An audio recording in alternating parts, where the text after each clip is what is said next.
Good morning, true crime friends. How y'all doing? The dog is in my lap, so she doesn't bark. We gonna see how this goes. So look, there is breaking Adelson news. Oh, you know you love some Adelson news. Like I love some Adelson news. Donna Adelson, the ratchet mama of Charlie and Wendy Adelson, has a court date. Oh yes, she's coming to trial on September 30th, 2024. Now, listen, if you need to move your vacation plans around, cancel some airline tickets, shuffle your hotel reservation, I completely understand. I have a girls trip coming up in October, and I'm like, ooh, if this is a September start date, will they be done by the time my girls trip starts? These are important details that I need to hammer down. So yesterday, Dan Rashbaum was over there in the court in Tallahassee, which you know he was none too pleased about. Donna is in Gen Pop now, so she could be over there like bossing people around and braiding girls' hair and having her some beef sticks or whatever. Are beef sticks kosher? Are they kosher style? Child, unclear. Anyway, so Donna's gonna go to court. And we're going to see what happens. During the hearing yesterday, the judge asked a very interesting question. He was like, you know, he sits there all like judgely and everything. And he's just like, state, is there any chance that you're going to offer this ignorant heifer a plea? And the judge and the state was like, child, please. And so I was like, okay, no plea. And so they said they looked at Rashi and they were like, defense, is there any chance that you would be willing to offer a plea deal to the state for a reduced time? And Daniel Rashbaum was like, absolutely not. This big mouth broad wants to have her day in court. And I was like, yes, please. Yes, let her have her day in court. I will be perched. I will be watching. I will live with one little earbud in my ear, whether I'm on my girls trip or at work. Shh, don't tell my boss. But I need to see this trial. I need to see what, please, can you call, I'm talking to the people. I want to see if they use the double extortion defense. Justice for Dan Markel, because the Adelson family, they are trash and they are coming to court. In other trash people news, remember Deobra Redden? And you're like, why do I know that name? That name is familiar to me. This is the dude who jumped across the judge's bench and attacked the judge. I will put links to, I decided to start doing this thing so that people can follow along more easily. I'm going to put links to the Deobra Redden videos that I've made down in the description box. So click on the description box if you want to see what I've said in the past about Mr. Deobra Redden, because he does not have his own playlist because he's not worthy of all that. Well, listen. Couple weeks ago, about a month ago, he was in there getting sentenced for assault, and he was like, Your Honor, I just want you to know I've changed my life around. I am no longer assaulting people. You see, I had a little ticklish brain, and I was acting like it wasn't ticklish, and so then I decided to start getting therapy, and I'm taking my pills, and I'm a different person. I always try to do the right thing. I never stop doing the right thing. Please do not put me in jail for assault and other assorted crimes. And the judge was like, right. I hear what you're saying, but there's a long history here of abuse, and so you're going to need a little taste of something else. And he was like, taste! And then he snapped. Something about the word taste or jail or something else caused him to lose his ever-loving mind. And so he took a couple steps and leapt across the bench and landed on the judge and grabbed a foreign object. Now listen, nobody has identified what that foreign object was. I myself, based on absolutely no information, have decided that it was a gavel. I just made that up, and I plan to go with it. So he tried to gavel her to death, and then the court clerk jumped up and was like, "Oh, stop! That court clerk looked like Rock'em Sock'em Robots, but it was very cute. I mean, he did maybe save the judge's life. It took 3 grown men to drag Mr. Redden off the judge, and so he got arrested and he went to jail. And then the judge was like, oh, you're not going to keep me down. So the next day she was back on the bench. And the next week she sentenced him to the original sentence. She's like, I'm giving you my notes to show you. I'm giving him exactly what he would have gotten otherwise. Now, the fact that he assaulted me or whatever and tried to gavel me within an inch of my life, I'm not going to deal with that. Somebody else is going to deal with that. But Your Honor, court clerk, here are my notes. Whoever collects notes up in this piece, here are my notes, because I just want you to know I have not changed my mind about sentencing this ignorant Mama Luke to the prison Bye-bye. Please enjoy jail. Only when he came back to jail the second time, they had old boy looking like Hannibal Lecter. Oh, he was chained up and spit mask and 25,000, what do you call them? Bailiffs or whatever, security personnel around him. And now they have released the tapes. Well, you know I love a tape. They have released the audio of the emergency call that went out. Honestly, considering all the mayhem that was happening in the courtroom, all the people on those tapes were very calm. They were like, yes, we are getting 2 alarms from, Judge Mary Kay's courtroom, and we're going to need a biohazard team because there's blood on the floor. Really? Y'all just calm like that? What happens when something major happens? Yes, there was an unfortunate unaliving in the back hallway. Could somebody get a mop and maybe a stretcher? I was just like, dang. They were super calm, but maybe that's better. Can you imagine me on the 911? Oh my God, what happened? Oh, girl, really? Like, that's not helpful. That's not helpful. It's just not. But it would be entertaining to me. Hang on for a second. Look, the little amphibian is gone for now, but my throat is dry because I talk a lot. Hang on.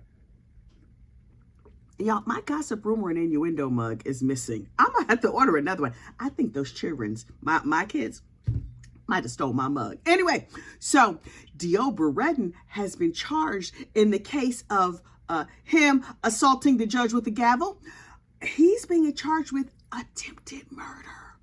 What? Wow. Okay. So had it not been for all the bailiffs and the rock'em sock'em robot court clerk or whatever, he might have unalived her. And so I can see how they would charge him with attempted murder. Meanwhile, the defense attorneys and on the court TV were like, I think they're overcharging. Just because he leapt, small judges' benches in a single bound, that doesn't mean he was trying to unalive her. I think that's exactly what it means. Here's the part of the case that had me gagging, honey. They said he's being charged with attempted murder and battery on a protected person. You know what a battery on a protected person means? It's because she's old. If you beat up a person over a certain age, they become a protected person. I would be like, I'm sorry. I'm going to need you to charge him with battery on an adorable person. Let me have all out here with my age and stuff. Do you think he's going to go to court? Do you think he's going to go to trial? What is that trial going to look? Oh, court TV, please air that trial. That is the trial that I need to see. Him being like, jury, I was not going to attack her. I think she attacked me. Yes, I flew over the bench, but the gavel magically got in my hand and I blacked out and I don't know what happened. And I want to hear his whole story because it's going to be a raggedy story. It's going to be ridiculous. It's going to be pitiful. I will be there perched and ready for every minute. One last story that we need to talk about that is not true crime, but it is pop culture. There was a viral video last week from this lady, Gail Lewis. Have y'all been following this case? Miss Gail Lewis suspected that her husband was cheating, mostly because she called the airline. She's like, I'm cooking up a batch of dinner for my no-account husband, Harold. Let me call the airline and see what time his flight is going to land so I can see how soon I need to get this macaroni and cheese in the oven. She's down there in Atlanta, right? So she's like, hello, airline. What time is flight number blah, blah, blah landing? Now listen, a younger woman would have just Googled that mess because you could just Google American Airlines flight number, da-da-da. It'll tell you what time it landed. But she called and she held while she was like, these cheeses are not going to stir themselves. She's making dinner and everything. So the person on the phone was like, can you give me the name of the passenger? So she's like, I got to give you the name of the passenger. So she hangs up the phone. She's like, I do really need to know. So she calls back and they say, can you give me the name of the passenger? And so she gives her husband's name and they say, Mr., her husband's name, and Mrs., this other lady's name. The flight landed 20 minutes ago. And she's like, wait, who is this? I don't know. So the husband comes home and she's like, macaroni and cheese is piping hot, steaming, delicious. So I don't know that they have macaroni and cheese. I just made that part up. But anyway, the rest of it is fact adjacent. So he comes home and she's like, baby, who is this Sabrina, blah, blah, blah. And he's like, I don't know what you're talking about. And so she's just like, oh, okay, well, that's so strange. Maybe a colleague. I don't know. The husband goes on with his day. The next morning she gets up and she's like, something was in my spirit. And so I had to open up my credit card bill, and I was looking around, oh, here's Sabrina, whatever, on my credit card bill. So she said, I was like, this son of a sucker, wait a minute. So she plays it cool a little bit. Finally, she goes, next time he goes on a trip, she goes to the airport, confronts him in the Delta lounge with her iPhone on. And you can see the look on his face. He's eating his little whatever in the Delta lounge. He's like, shock.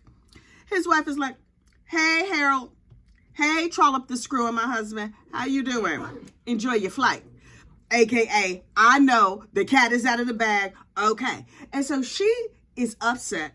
Understandably, Harold is like, okay, that when they finally get a chance to talk about it, he's like, okay, yes, I'm having an affair. I feel much lighter. Life is going good for me now. So why don't we take a 3 to 6 month break? And then you just decide what you want to do. And she's like, I want a divorce. And he was like, no, you're not messing up my money with a divorce. So I'm going to keep her and I'm going to keep you. And that's what we're going to do.